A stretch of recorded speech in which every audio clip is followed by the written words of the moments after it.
ജീവിതമൊക്കെ എങ്ങനെ പോകുന്നു? നന്നായിട്ട് പോകുന്നു സാർ. സിനിമകളൊക്കെ ഒരുപാടായി തോന്നുന്നു. ദൈവം അനുഗ്രഹിച്ചെല്ലാം ഭംഗിയായിട്ട് പോകുന്നു സാർ. അതിന് മുമ്പ് സാറ് പ്രത്യേക അഭിനന്ദനങ്ങൾ. വാർത്താ മാധ്യമ രംഗത്ത് 1ാം സ്ഥാനത്തെത്തിയ 24 ആരോഗ്യത്തോടെ നമ്മൾ വർദ്ധിത വീര്യത്തിൽ മുന്നോട്ട് പോകുന്നു. അപ്പോ നമ്മുടെ ജീവിതമൊക്കെ എങ്ങനെ പച്ചപിടിച്ചോ? എല്ലാം ഗംഭീരമായിട്ട് പോകുന്നു. ബാങ്ക് ബാലൻസ് കൂടിയോ? കൂടിയിട്ടില്ല, മെയിൻറ്റെയിൻ ചെയ്തൊക്കെ പോകുന്നു. മെയിൻറ്റെയിൻ ചെയ്യുന്നു. പിന്നെ ലോൺ ഉണ്ടല്ലോ, എല്ലാവർക്കും ലോൺ ആണല്ലോ, അപ്പൊ അത് അടയ്ക്കാൻ വേണ്ടിയിട്ടാണല്ലോ നമ്മൾ എല്ലാ പരിപാടികളും കഷ്ടപ്പെട്ടാണ് ഈ മനുഷ്യൻ ജീവിക്കുന്നത്. എനിക്ക് സങ്കടം വരുന്നു കേട്ടോ.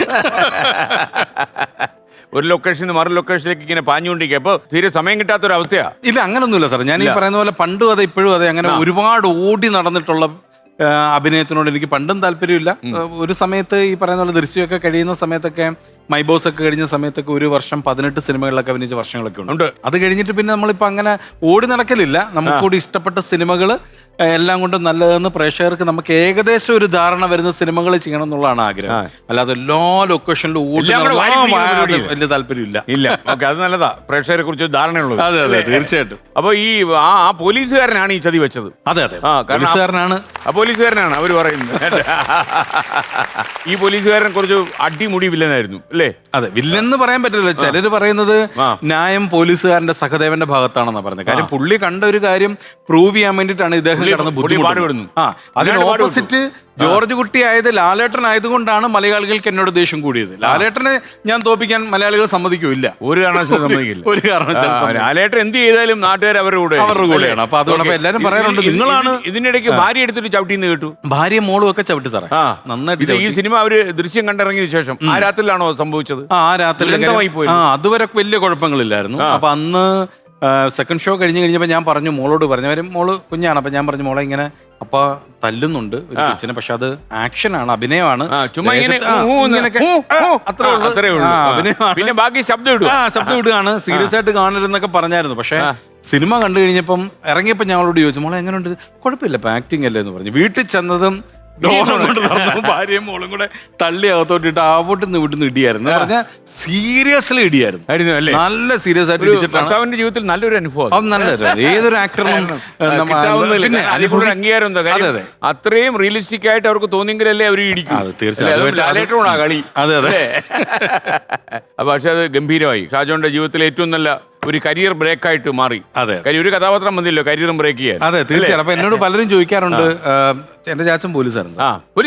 എന്റെ ചാച്ചൻ പോലീസായിരുന്നു, വിജിലൻസ് പണി അറിയാം. പിന്നെ തീർച്ചയായിട്ടും ഞാൻ ഓർമ്മ വെച്ച കാലം മുതല് പോലീസ് ക്വാർട്ടേഴ്സിലായിരുന്നു. അപ്പൊ ഒരുപാട് തരത്തിലുള്ള പോലീസുകാരെ കണ്ട് വളർന്ന ഒരാളാണ്. അപ്പൊ എല്ലാവരും എന്നോട് ചോദിച്ചിട്ടുണ്ട് ചാച്ചനെ ഇമിറ്റേറ്റ് ചെയ്തിട്ടാണ്. പക്ഷെ ചാച്ചൻ വിജിലൻസിലായിരുന്നോണ്ട് തന്നെ ചാച്ചനെ യൂണിഫോം ഇട്ട് ഞാൻ കണ്ടിട്ടില്ല എന്നുള്ളതാണ് സത്യം. അപ്പൊ ഒരിക്കലും ചാച്ചനൊരു പോലീസുകാരനാണെന്ന് തോന്നൽ എന്നിലുണ്ടായിട്ടില്ല. പക്ഷെ പല തരത്തിലുള്ള ആൾക്കാരെ ഞാൻ കണ്ടിട്ടുണ്ട്. അപ്പൊ അവരുടെയൊക്കെ എന്തെങ്കിലും ഒരു ഇൻഫ്ലുവൻസ് ചിലപ്പോൾ ആ സമയത്ത് ഉണ്ടായേക്കാം. ഇതിന്റെ ഇടയ്ക്ക് ഷാജോന്റെ വളർച്ചയിലൊക്കെ താല്പര്യമുള്ള ചില ആൾക്കാർ പറയുന്നുണ്ട്, എപ്പോഴും ഈ കോൺസ്റ്റബിളിന്റെ യൂണിഫോം ഷാജോൻ കൊണ്ടു നടക്കുക. കാര്യം എപ്പോഴും അഭിനയിക്കാൻ വിളി വരുന്ന അറിയത്തില്ല, എപ്പോഴും കയ്യിൽ കാണും പോലീസ് കോൺസ്റ്റബിളിന്റെ വേഷം. അല്ല, ഒരു സമയത്ത് അങ്ങനെ ഒരു തമാശ വരെ നമ്മുടെ നസീർക്ക്, കോട്ടയം നസീർക്കൊക്കെ കൂടി ഉണ്ടാക്കിയായിരുന്നു, പിഷാരുടെയൊക്കെ കൂടി. കാര്യം ലാലേട്ടന് മറ്റേ ലഫ്റ്റനന്റ് കേണൽ പദവി കിട്ടിയ സമയമാണ്. അപ്പൊ ഇങ്ങനെ പറഞ്ഞായിരുന്നു, 3 പടത്തിൽ അഭിനയിച്ച പട്ടാളക്കാരനായിട്ട് അഭിനയിച്ച ലാലേട്ടന് ലഫ്റ്റനന്റ് കേണൽ പദവി കൊടുക്കണമെങ്കിൽ 150 സിനിമയിൽ പോലീസായ ഷാജോണിന് ഒരു പാറാവുകാരനെങ്കിലും ആക്കണം, അതെങ്കിലും കൊടുക്കണം, അങ്ങനെ പറഞ്ഞൊരു സമയം ഉണ്ടായിരുന്നു. പോലീസ് ഡ്രസ് ഇങ്ങനെ കരുതി വെച്ചോണ്ട് എപ്പോഴെങ്കിലും വിളി വന്നിട്ട് ഉപയോഗം ഉണ്ടായിട്ടുണ്ടോ? അല്ല, അത് തമാശ ഉണ്ടാക്കുന്നുണ്ട്. പക്ഷേ റിയൽ ലൈഫിൽ അങ്ങനെ ഒരു സംഭവം ഉണ്ടായിട്ടുണ്ട്. അത് പക്ഷെ സിനിമയിലല്ല, അതിന് മുമ്പുണ്ടായിരുന്ന മിമിക്രി ഒരു സമയ കാലഘട്ടത്തിലൊക്കെയാണ്. അത് പറയുകയാണെന്നുണ്ടെങ്കിൽ പ്രോഗ്രാമിന് പോകുമ്പോൾ നമ്മളെ കോസ്റ്റ്യൂം നമ്മൾ തന്നെ കൊണ്ടുപോകണല്ലോ. സിനിമയിലെല്ലാം അവരൊക്കെ തരുള്ളൂ, നമ്മൾ തന്നെ കൊണ്ടുപോകണം. അപ്പൊ അങ്ങനെ എറണാകുളത്തൊരു പ്രോഗ്രാം കഴിഞ്ഞാൽ, ഞാൻ കോട്ടയംകാരനാണ്, കോട്ടയത്താണ് താമസിക്കുന്നത്.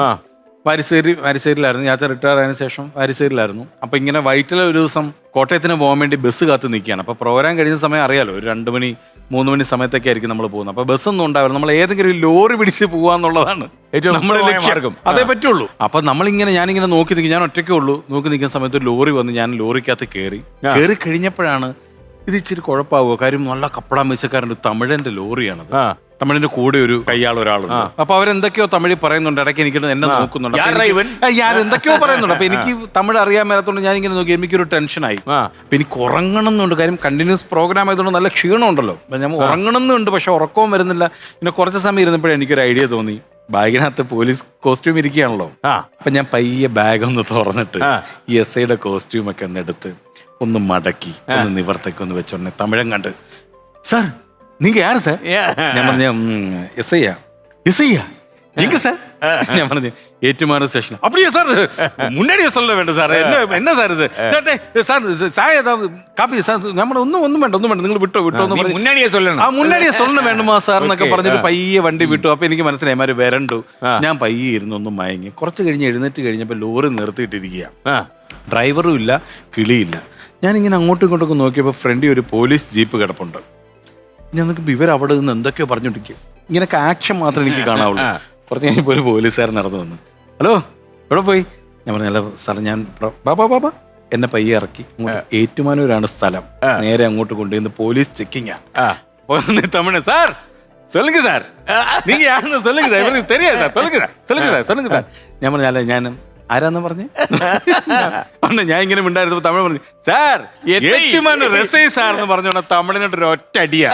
നോക്കുമ്പോ ജീപ്പിൽ നിന്ന് ഇറങ്ങി വരിക. പിന്നെ ഞാൻ ആരാടാന്ന് ചോദിച്ചിട്ട് അവിടുത്തെ തമിഴിനെ എപ്പോഴേ വിട്ടു. എന്നെ 2 ദിവസം കഴിഞ്ഞിട്ട് ചാച്ചന്റെ ഇൻഫ്ലുവൻസിലൊക്കെയാണ് പിന്നെ പിറ്റേ ദിവസം എന്നെ വിട്ടത്. ഒരു ദിവസം നമ്മൾ ഏറ്റുമാനൂർ സ്റ്റേഷൻ കാര്യമില്ല. അപ്പൊ അച്ഛൻ അറിഞ്ഞപ്പോ എന്താ പറഞ്ഞത്? ഇപ്പൊ നമ്മൾ ഈ പറയുന്ന പോലെ ഓരോ യാത്ര പോകുമ്പോഴൊക്കെ ഓരോ അനുഭവങ്ങളാണ്. പിന്നെ തീർച്ചയായും സൂപ്പറായി. ഈ കരിയർ തുടങ്ങുമ്പോഴേ എനിക്കൊന്ന് ഒരു തമാശക്കാരനാകാൻ തീരുമാനിച്ചിറങ്ങിയതാണോ അതോ അല്ലല്ല ആകസ്മികമായി വന്ന് പെട്ടെന്നാണ് കാര്യം. എന്റെ ചേട്ടനാണ് ആദ്യമായിട്ട് മിമിക്രി തുടങ്ങുന്നത്. എത്ര പേരാ? ഞങ്ങൾ 2 ആമ്പിള്ളേരാണ്. അപ്പൊ അങ്ങനെ ചേട്ടന്റെ മിമിക്രി കണ്ടിട്ടാണ് ഞാനും മിമിക്രിയിലേക്ക് വരുന്നത്. അങ്ങനെയൊക്കെ വന്നൊരു എനിക്കൊന്ന് ഷാജുന് അത്യാവശ്യം എന്നിട്ട് പാടുമല്ലോ.